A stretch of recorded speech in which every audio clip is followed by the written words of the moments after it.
4. 가나안 땅을 정탐한 이후부터 가데스에서 생수를 마시기 전까지. 1. 모형적 진리. 민수기 14장에서 19장을 보면 성도들의 옛사람, 즉 자아를 깨뜨리는 과정에 대한 모형적 진리가 기록되어 있습니다. 가나안 땅을 정탐한 후에 있었던 백성들의 불신과 반역에 대한 하나님의 진노가 있었는데, 구체적으로 말하자면 반역한 백성들 60만 명을 광야에서 죽이시고 가나안 땅에 들어가지 못하게 하신다는 것이었습니다.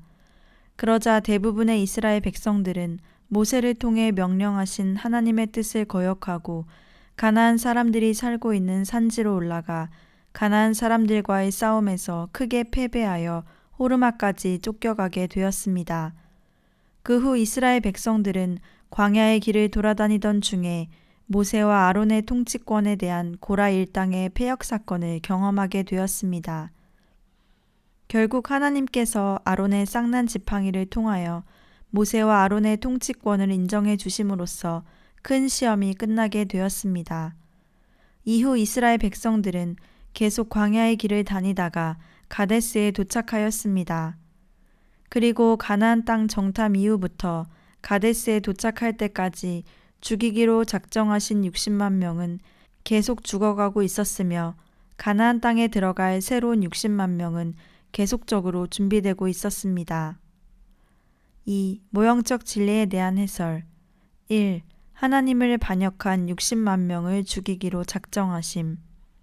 하나님께 반역했기 때문에 광야에서 죽이기로 작정한 60만 명은 성도들이 버려야 될 자아중심적 행실, 즉 옛사람의 행실을 상징하고, 가나안에 들어갈 수 있도록 준비되는 백성들 60만 명은 하나님의 말씀에 순종하는 하나님 중심적 행실, 즉 새 사람의 행실을 상징합니다. 에베소서 4장 22절로 24절을 보면 너희는 유혹의 욕심을 따라 썩어져가는 구습을 쫓는 옛사람을 벗어버리고 오직 심령으로 새롭게 되어 하나님을 따라 의와 진리의 거룩함으로 지으심을 받은 새 사람을 입으라 고하였습니다.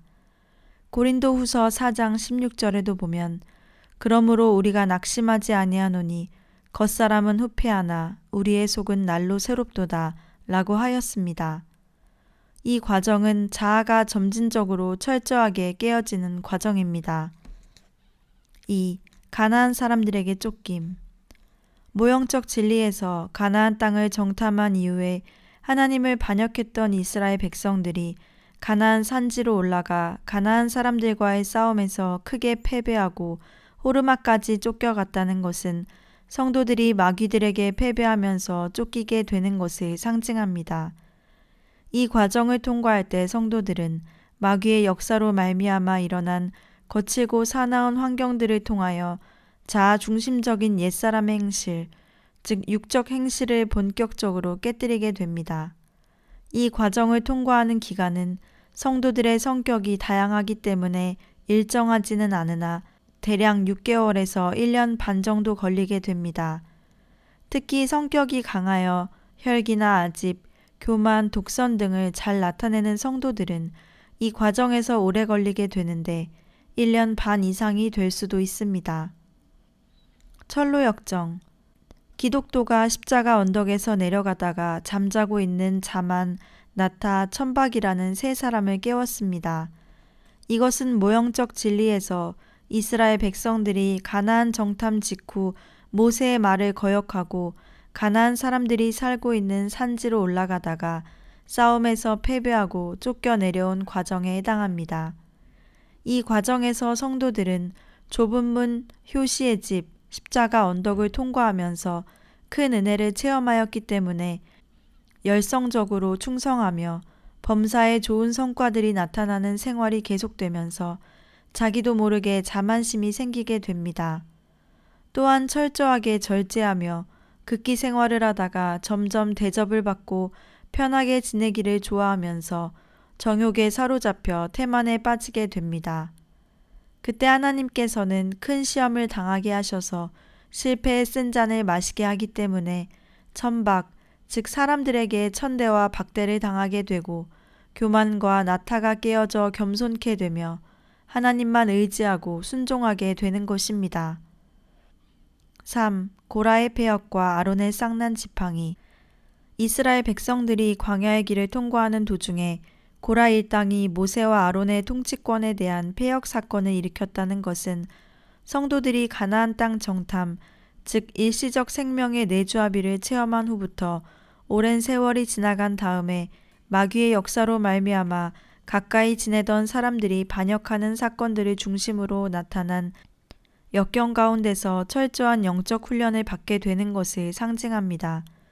이 고라의 폐역 과정에서 나타나는 거칠고 사나운 역경들은 주로 관계가 먼 사람들보다 가까운 사람들에게 배신을 당하거나 갖가지 중상모함을 당하는 시험들입니다.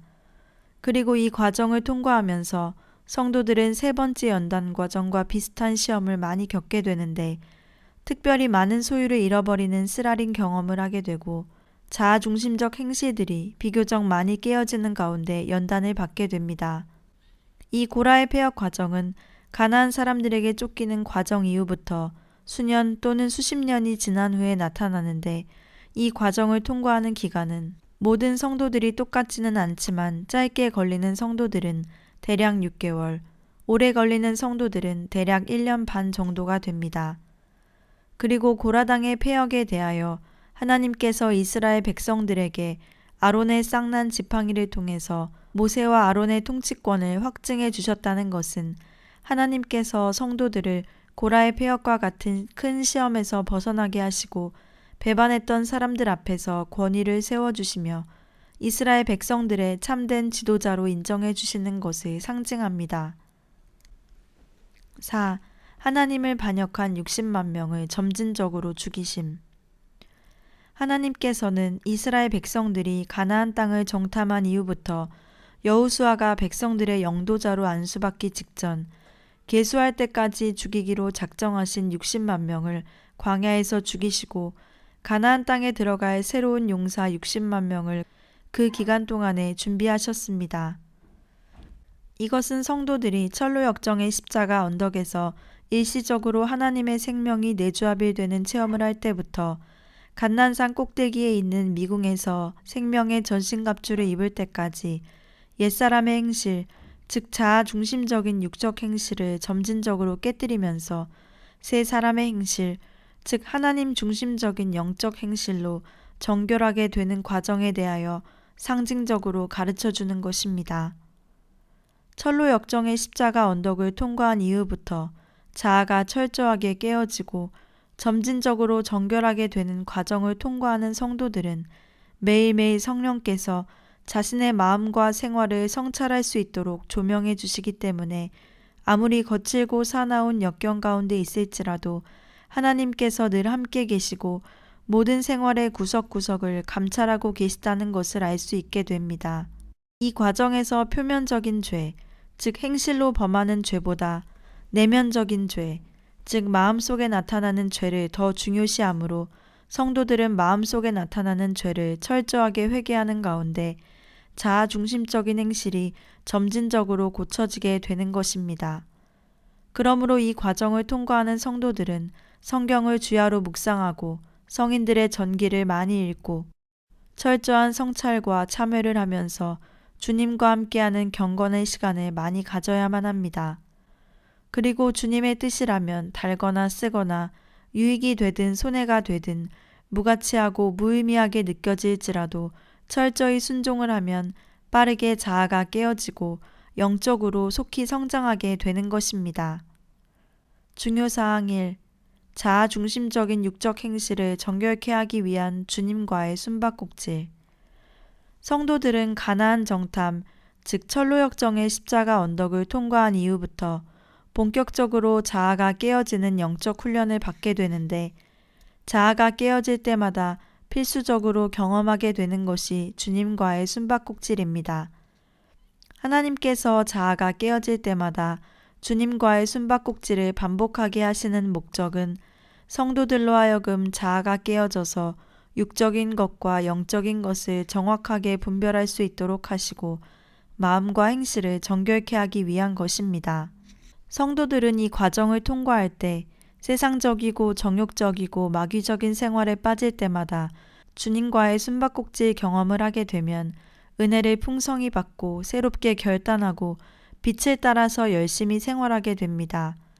다시 말하자면 성도들은 10년 가운데 은혜가 풍성하여 빛을 따라 열심히 생활하다가 점점 시간이 흘러가면서 영적 생활이 침체되거나 약해지고 육적 생활에 깊이 빠지게 되는데 이때 물질이나 명예, 이성 등 여러 가지 세상적인 것들에게 사로잡혀 육적인 생활에 빠지게 되면 언제나 감찰하면서 회개하기를 기다리시던 하나님께서 성도들이 손해를 보거나 고통을 당할지라도 사랑과 징계의 채찍으로 때리시고 그 육적인 생활을 밝히 깨닫고 부끄러운 행실을 고칠 수 있도록 영적 훈련을 받게 하신다는 것입니다.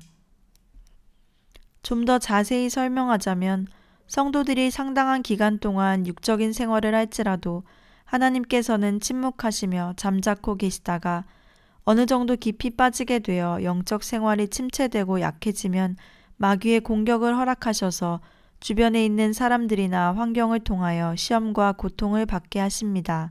이때 성도들은 영적 생활에 대한 실패의식과 하나님께 버림받은 느낌을 강하게 받으면서 갈급한 마음이 가득하게 되고 자신의 부끄러운 생활에 대하여 밝히 깨닫고 회개하면서 풍성한 은혜를 받게 됩니다.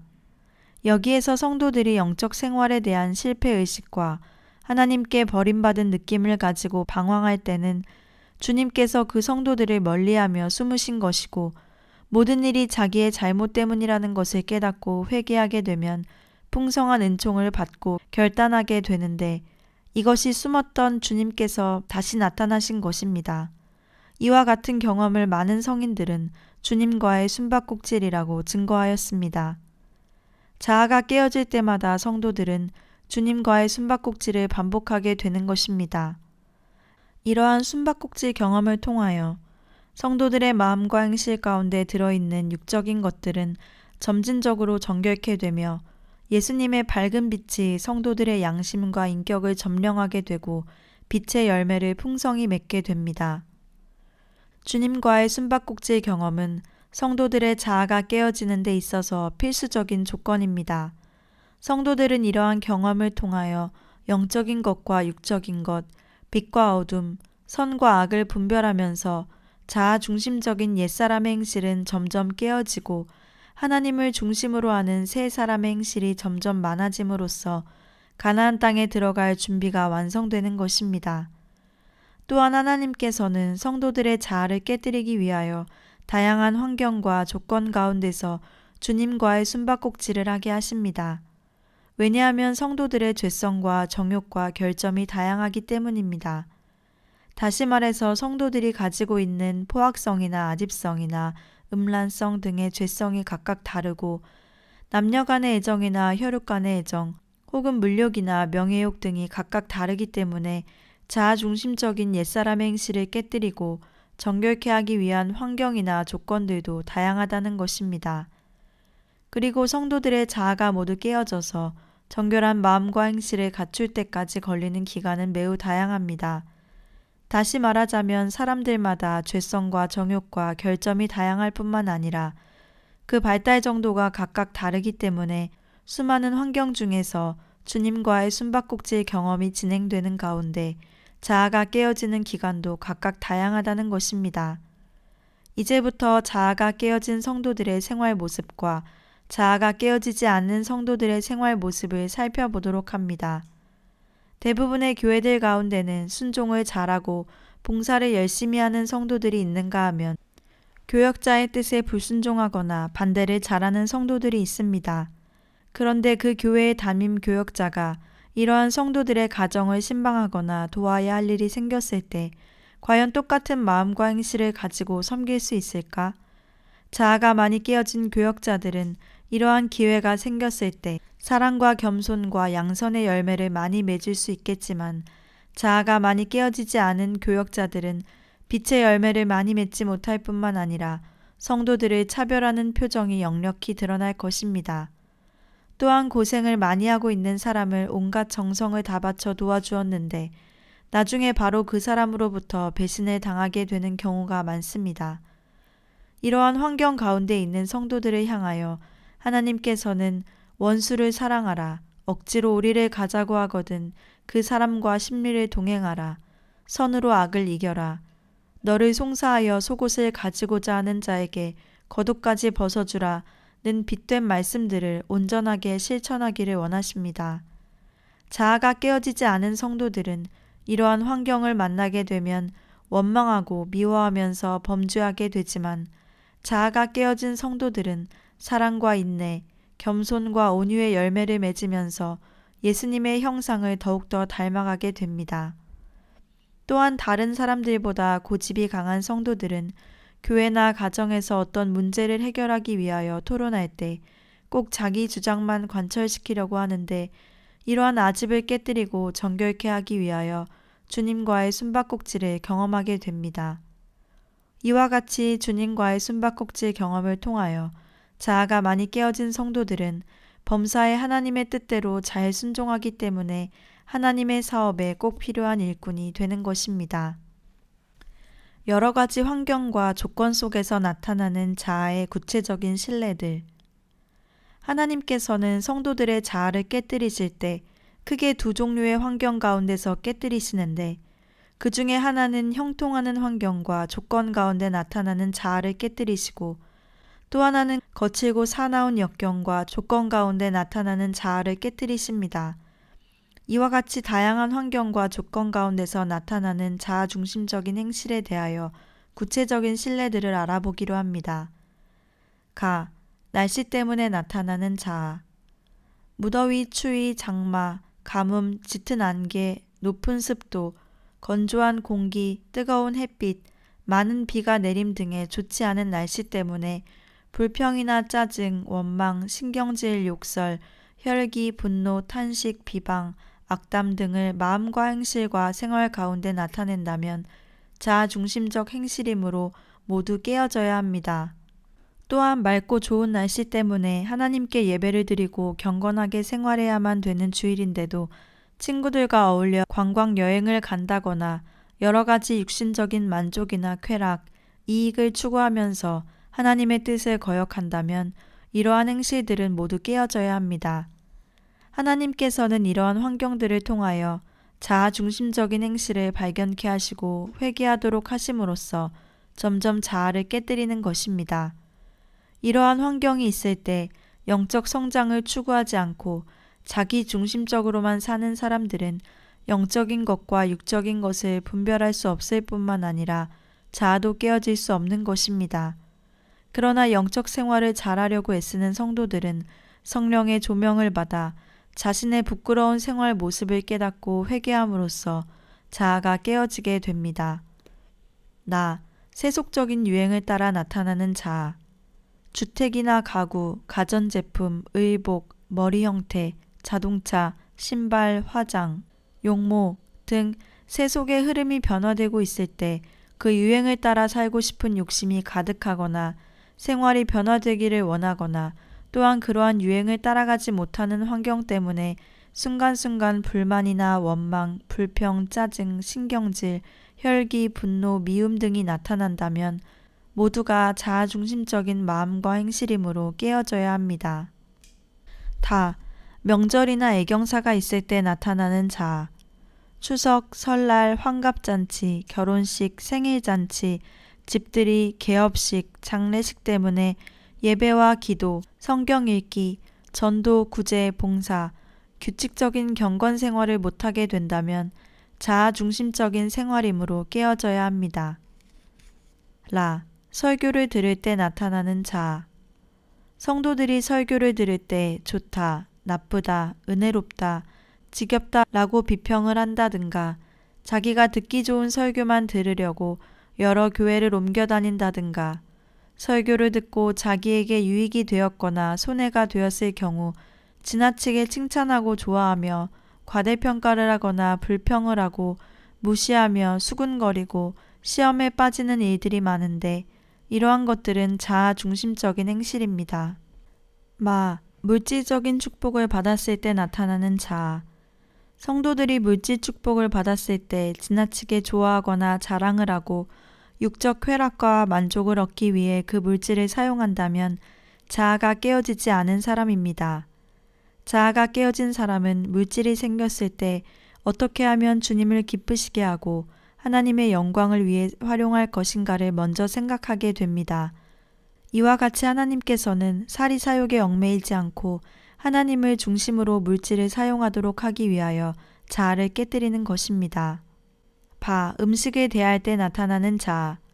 음식을 대할 때 구미나 식성에 맞지 않는다고 불만, 불평, 원망, 짜증, 분노, 신경질 등을 나타낸다면 육적 행실이라는 것을 알아야 합니다. 또한 음식 맛이 좋고 먹음직하다고 해서 지나치게 만족스러워하고 기뻐하면서 먹는 행실은 하늘나라에서 상 받을 것이 없는 육적인 것입니다. 그리고 식성에 맞는 음식들이 많이 생겼을 때 폭식을 한다면 자아가 깨어지지 않은 것입니다. 반면에 음식이 맛이 없거나 분량이 적거나 지나치게 맵고 짜고 싱거울 때 여러 가지 자아가 많이 나타나게 되는데 이것을 잘 극복하면서 인내와 사랑과 감사와 온유의 열매를 맺는다면 하나님의 나라에서 많은 상을 받게 될 것입니다.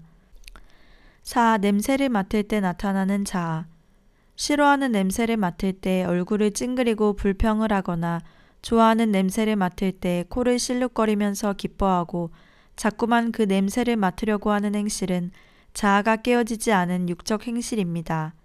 실례를 들자면 예배를 드리거나 공부를 조용히 하고 있는데 누군가 방귀를 낄 때 나타나는 반응이 사람마다 다양합니다. 자아가 깨어지지 않은 사람은 이 냄새를 맡을 때 얼굴을 찡그리거나 불평을 하거나 때로는 무슨 냄새냐고 하면서 방귀를 낀 사람을 무안하게 하기도 합니다. 이러한 경우에 하나님께서는 자아가 깨어져서 사랑과 인내와 절제와 겸손과 온유의 덕으로 승리하기를 원하십니다. 다시 말해서 이러한 냄새가 코를 찌르는 환경일지라도 태연하고 평안하게 덕의 향기를 나타낼 수 있는 인격을 가진 사람으로 만들기 위해서 자아를 깨뜨리는 영성 훈련을 시키는 것입니다. 소리를 들을 때 나타나는 자아. 듣기 싫은 소리를 들을 때 짜증을 내거나 얼굴을 찡그리면서 원망이나 불평을 한다면 자아가 깨어지지 않은 것입니다. 자기를 칭찬하고 높여주고 인정해주는 말을 들을 때 즐거워하고 더 듣고자 하며 흐뭇해하고 기뻐하고 즐거워하는 것은 교만하고 이기적이며 자기 중심적인 행실이므로 깨져야 합니다. 옷을 입을 때 나타나는 자아. 성도들은 옷을 입을 때 자기의 성격이나 취향에 맞는 것만 골라서 입으려고 억지와 독선과 고집을 나타내는 것은 자아 중심적 행실이기 때문에 깨어져야 합니다. 또한 자기의 취향과 성격에 맞는 옷이 생겼을 때 지나치게 기뻐하고 만족해하며 행복감을 표현하는 것도 자아가 깨어지지 않는 육적 행실입니다. 자기가 좋아하는 옷을 해주지 않는다고 불평이나 원망, 짜증을 나타내고 다른 사람에게 자기가 좋아하는 옷을 강권하거나 억지로 입게 한다면 이것도 육적 행실이므로 정결케 되어야 합니다. 사람을 만날 때 나타나는 자아. 서로 성격이나 뜻이나 마음이 잘 통하는 사람들을 만날 때 사랑과 존경과 칭찬을 많이 하고 또 자기에게 유익을 주는 사람을 만날 때 적극적으로 기쁨이나 만족을 표현한다면 자아 중심적인 육적 행실이므로 고쳐져야 합니다. 반면에 기분을 나쁘게 하고 듣기 싫은 소리를 잘하며 손해만 끼치는 사람을 대할 때 얼굴을 찡그리거나 불평을 하고 무시하거나 미워하면서 자신의 감정을 쉽게 표현하는 것도 육적 행실입니다. 그리고 중상모함을 하고 비방과 아첨을 하는 사람을 만났을 때 사랑과 인내와 온유와 자비의 덕으로 대한다면 하나님의 나라에서 큰 상급을 받게 될 것입니다. 성격 가운데 들어있는 결점 때문에 나타나는 자아. 성도들의 생활 가운데 나타나는 조급함, 까다로움, 수다스러움, 경솔함, 느린 언행, 무뚝뚝함, 감정적인 성질, 외향적이거나 내성적인 마음씨들은 자아에 속한 것이기 때문에 깨어져야 합니다. 성도들의 마음과 생활 가운데 기쁨이나 만족, 평안, 행복, 슬픔이나 걱정, 근심, 고민, 갈등 등이 생겼을 때 영적인 것인지 육적인 것인지를 의식적으로 분별하지 않는 사람은 틀림없이 자아중심적 생활을 하고 있는 것입니다. 실례를 들자면 헌차를 새 차로 바꿨을 때, 직장에서 승진을 했을 때, 기다리던 아들을 낳았을 때, 자녀의 성적이 올라갔을 때 하나님께서 축복하셨다면서 지나치게 기뻐하는 것은 육적인 기쁨입니다. 반면에 자기보다 이웃이 잘 되었을 때 기뻐하고 감사하는 것이나 원수를 미워하지 않고 사랑했을 때 생기는 기쁨과 만족, 감사, 평안, 행복감 같은 것은 영적인 것입니다. 또 자기는 손해보고 고통과 억울함을 당했을지라도 다른 사람에게 유익과 행복, 기쁨을 주게 된 것 때문에 기뻐하는 것은 영적 기쁨입니다. 철로 역정. 기독도가 허례와 위선을 만나 대화하면서 동행하는 과정과 진충이 아담 노인을 만나 유혹을 받는 과정에 대하여 알아봅니다. 기독도는 십자가 언덕에서 내려가다가 잠을 자고 있는 천박과 나타와 자만을 깨운 후에 얼마 동안 길을 가다가 허례와 위선이라는 두 사람을 만나게 되었고 그들과 대화하면서 동행하다가 감난산 입구에 도달하여 그들과 헤어진 후 감난산을 오르게 되었습니다. 진충은 끈질기게 유혹을 하던 음녀를 떨쳐버린 후에 한동안 길을 가다가 감난산이 가까운 장소에서 아담 노인을 만나게 되었고 쾌락과 품삯을 주겠다는 말과 안목의 정욕과 육신의 정욕과 이생의 자랑이라는 세 딸과 결혼시켜 주겠다는 말로 유혹을 받다가 큰 고통을 겪으면서 아담 노인을 물리치고 감난산으로 올라가게 됩니다. 여기서 기독도와 진충은 서로 전혀 다른 길을 걸어가는 것이 아니라 자아가 깨어지고 정결케 되는 영적 성장의 길을 통과하고 있다는 것을 알 수 있습니다. 기독도와 진충이 각각 다른 길을 통과한 것처럼 기록한 이유는 이 과정을 통과하는 성도들의 마음과 행실과 환경에 대하여 서로 다른 면을 두 가지 견해를 가지고 상징적으로 표현한 것입니다. 먼저 기독도가 허례와 위선이라는 사람들과 동행하다가 감난산 입구까지 이르게 되었다는 것에 대하여 설명하고자 합니다. 성도들은 좁은 문과 효시의 집과 십자가 언덕을 통과한 다음에 많은 일들이 형통하고 좋은 성과를 거두면서 봉사하게 됩니다. 그러므로 많은 사람들에게 인정과 존경과 사랑을 받게 되는데 이러한 일이 있을 때마다 성도들은 겸손한 마음과 행실을 가지고 극기 생활을 하면서 모든 유혹을 물리치려고 노력은 하게 되지만 무의식 중에 마음속에 은근히 이익을 추구하는 욕심이 서서히 자리를 잡게 됩니다. 다시 말해서 겉으로는 불행한 사람들에게 긍휼을 베풀고 큰 사랑을 실천하는 것 같으나 마음속에는 불순한 욕심이 지배하는 경우가 많다는 것입니다. 그러므로 이러한 성도들이 사랑을 실천할 때 사람들의 눈에는 아주 선하고 착한 사람으로 보이지만 중심을 감찰하시는 하나님께서는 마음 가운데에 불순한 동기와 탐욕이 있는 것을 보시고 위선자라고 판단하신다는 것입니다. 이 과정을 통과하는 성도들이 이와 같이 부끄러운 생활을 많이 하기 때문에 기독도가 위선과 허례를 만나 동행하게 되는 것으로 표현한 것입니다. 이번에는 진충이 아담 노인을 만나 세 딸, 육신의 정욕과 안목의 정욕과 이생의 자랑에게 이끌리는 과정에 대해서 알아봅니다. 이 과정을 통과하는 성도들에게는 풍성한 육적 축복, 즉 육신의 정욕과 안목의 정욕과 이생의 자랑을 만족시킬 만한 환경과 조건들이 많이 생깁니다. 그러나 마음에는 빛과 어두움에 대한 지식과 영적인 것과 육적인 것에 대한 분별력이 있기 때문에 육적인 행복을 자유롭게 누리지는 못하고 영적 생활을 철저히 하고자 하는데 잘 되지 않음으로 생기는 갈등 가운데서 순간순간 악전고투하게 됩니다. 좀 더 구체적으로 말하자면 성도들은 영과 육에 속한 것들을 분별할 수 있는 양심과 지성이 있기 때문에 육적 축복에 대하여 과거와 같이 감사하고 자랑하며 자유롭게 즐기지도 못하고 오히려 육신의 정욕과 안목의 정욕과 이생의 자랑을 물리치는 생활을 해야 하므로 고민과 갈등이 심하다는 것입니다. 그러나 이 과정을 통과하는 성도들은 시간이 갈수록 육신의 세력과 싸우는 영적 저항력이 약해져서 소극적으로 싸우게 되고 자주자주 육신의 정욕과 안목의 정욕과 이생의 자랑에 끌려가게 되므로 빛을 따라 철저히 살려고 애를 쓰는데도 허례와 위선적인 행실이 점점 많아지게 됩니다. 진충이 아담 노인에게 끌려간 것은 성도들이 영적 생활이 약해져서 육적 축복의 물결을 저항하지 못하고 위선적인 생활을 많이 하면서 은밀하게 정욕적인 삶을 즐기는 것에 대하여 상징적으로 보여준 것입니다.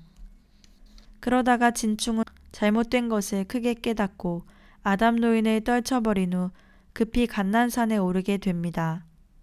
이것은 주님께서 성도들에게 잘못된 행실과 삶을 크게 깨닫게 하시고 빛과 진리로 다시 무장하게 하시며 영적인 힘을 강하게 하셔서 모든 어두움의 세력, 즉 육적인 마음과 행실들을 철저히 물리치고 밝은 빛을 따라 살 수 있도록 인도하시는 것을 보여주는 것입니다. 십자가 언덕에서 감난산 입구까지 걸리는 기간은 성도들마다 사역이나 생활 환경이나 성격의 차이점이 다양하므로 간단히 말하기 어렵습니다. 이 과정에서 많은 성도들은 영적으로 안진뱅이가 되어 좀처럼 성장하지 못하고 있으며 어떤 성도들은 10년이나 수십 년 정도 걸리기도 합니다. 8단 진복 8단 진복에서는 긍휼히 여기는 자는 복이 있나니 저희가 긍휼히 여김을 받을 것이미요 라는 5번째 단계입니다. 여기서 긍휼히 여긴다 함은 고통당하고 헐벗고 굶주리는 사람들, 재앙으로 인하여 불행을 당하는 사람들에게 고난을 덜어주고 위로하며 자기의 것으로 동정을 베푸는 것을 가리켜 말합니다. 이 과정은 자기 중심적이며 이기주의적인 자아를 깨뜨리고 주님의 뜻에 무조건 순종하는 사람으로 만들기 위해 훈련하는 과정입니다. 따라서 긍휼을 베푸는 선행의 열매가 어느 때보다 풍성하게 됩니다. 적극적으로 긍휼을 베풀면 베풀수록 더욱더 많은 축복, 곧 긍휼히 여김을 받아 사람들에게 인정을 받고 대접도 많이 받고 사랑을 받음으로 육적 축복이 풍성해집니다. 이 과정을 통과하는 성도들도 불순한 동기와 부끄러운 행실이 있을 때에는 사랑의 채찍을 맞고 시험 고통을 당하게 됩니다.